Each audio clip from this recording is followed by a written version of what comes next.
SDPIയുടെ സദാചാര ഗുണ്ടായിസത്തിന്റെ ആകെത്തുകയായി മാറിയിരിക്കുന്നു കണ്ണൂരിലെ റസീനയുടെ മരണം.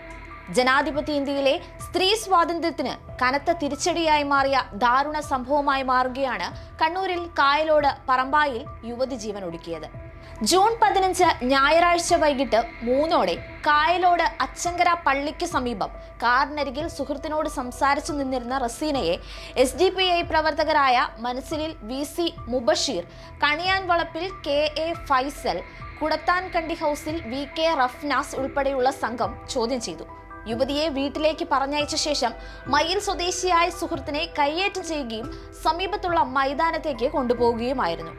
5 മണിക്കൂറോളം യുവാവിനെ തടഞ്ഞു വെച്ച് വിചാരണ ചെയ്ത സംഘം മൊബൈൽ ഫോണും ടാബും പിടിച്ചെടുത്ത് 8:30 പറമ്പായിലെ SDPI ഓഫീസിലെത്തിച്ചു. റസീനയുടെയും യുവാവിന്റെയും ബന്ധുക്കളെ ഓഫീസിലേക്ക് വിളിച്ചു വരുത്തി. രാത്രി വൈകി യുവാവിനെ ബന്ധുക്കൾക്കൊപ്പം വിട്ടയക്കുകയായിരുന്നു. യുവാവിന്റെ കയ്യിൽ നിന്ന് പിടിച്ചെടുത്ത ടാബും മൊബൈൽ ഫോണും പ്രതികളിൽ നിന്ന് പോലീസ് കണ്ടെത്തി. ഇരുവരെയും വിചാരണ ചെയ്യുന്ന വീഡിയോ സാമൂഹ്യ മാധ്യമങ്ങളിലൂടെ വ്യാപകമായി പ്രചരിക്കുകയും യുവതിയെ അപമാനിക്കുന്ന തരത്തിലുള്ള പരാമർശങ്ങളും വ്യാജ ആരോപണങ്ങളും ഉയരുകയും ചെയ്തിരുന്നു.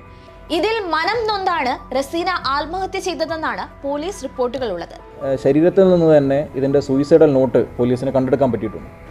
ഈ സൂയിസൈഡൽ നോട്ടിൽ വളരെ കൃത്യമായിട്ട് ഈ സംഭവത്തിന് ആസ്പദമായിട്ടുള്ള സാഹചര്യങ്ങളെ പറ്റിയിട്ട് വളരെ വിശദമായിട്ട് തന്നെ ഈ കേസിൽ മരണപ്പെട്ടിരിക്കുന്ന സ്ത്രീ പറഞ്ഞിട്ടുണ്ട്. അതിൽ പറഞ്ഞിരിക്കുന്ന ഒരു പ്രധാനപ്പെട്ട കാര്യം, അവരും ഒരാളുമായിട്ടുണ്ടായിരുന്ന ഒരു സൗഹൃദവുമായി ബന്ധപ്പെട്ടിട്ടുണ്ടായിരുന്ന സംസാരത്തിൻ്റെ ഇടയിൽ കുറേ പേര് വരികയും അവരെ ഭീഷണിപ്പെടുത്തുകയും അവരെ മോശമായ രീതിയിൽ ചിത്രീകരിക്കുന്നു എന്ന രീതിയിലേക്കുള്ള ഒരു ഭീഷണിപ്പെടുത്തലും, അവരുടെ കൈവശമുണ്ടായിരുന്ന ഈ സുഹൃത്തിൻ്റെ കൈവശമുണ്ടായിരുന്ന ഫോണൊക്കെ തട്ടിപ്പറിക്കുകയും ചെയ്ത ഒരു സാഹചര്യമുണ്ടായിരുന്നു. ഇത് ഞങ്ങളെ ജീവിക്കാൻ അനുവദിക്കുന്ന ഒരു സാഹചര്യം ഉണ്ടാവില്ല എന്ന് കണ്ടതുകൊണ്ടാണ് ഞാൻ സൂയിസൈഡ് ചെയ്യുന്നത് എന്നുള്ളതാണ് സൂയിസൈഡ് നോട്ടിൽ വളരെ വിശദമായി പരിശോധിക്കുന്ന സമയത്ത് നമ്മൾ മനസ്സിലാക്കും. റസീനയെ വീടിനുള്ളിൽ തൂങ്ങി മരിച്ച നിലയിൽ കണ്ടെത്തുകയായിരുന്നു.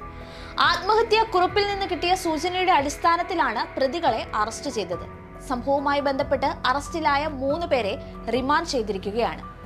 ഇന്ത്യൻ സമൂഹത്തിലെ സ്ത്രീ വിരുദ്ധ സമീപനങ്ങളുടെ നിസ്സഹായമായ ഉദാഹരണമല്ലേ ഈ സംഭവം? പൊതുസ്ഥലത്ത് ഒരു സ്ത്രീയുടെ സ്വാതന്ത്ര്യത്തെ സംശയദൃഷ്ടിയോടെ കണ്ട് അവളെ സാമൂഹിക നീതിന്യായത്തിന്റെ പേരിൽ ശിക്ഷിക്കുന്നത് സമൂഹത്തിന്റെ മൊത്തത്തിലുള്ള താളം തന്നെ തെറ്റിക്കുന്നതാണ്. അതിന് കൂട്ടുപിടിച്ചവരാകട്ടെ നിരോധിക്കപ്പെട്ട പോപ്പുലർ ഫ്രണ്ടിന്റെ രാഷ്ട്രീയ പാർട്ടിയിലെ പ്രവർത്തകരും. സംഭവത്തിന്റെ വിശദമായ അന്വേഷണം തുടരുകയാണ്.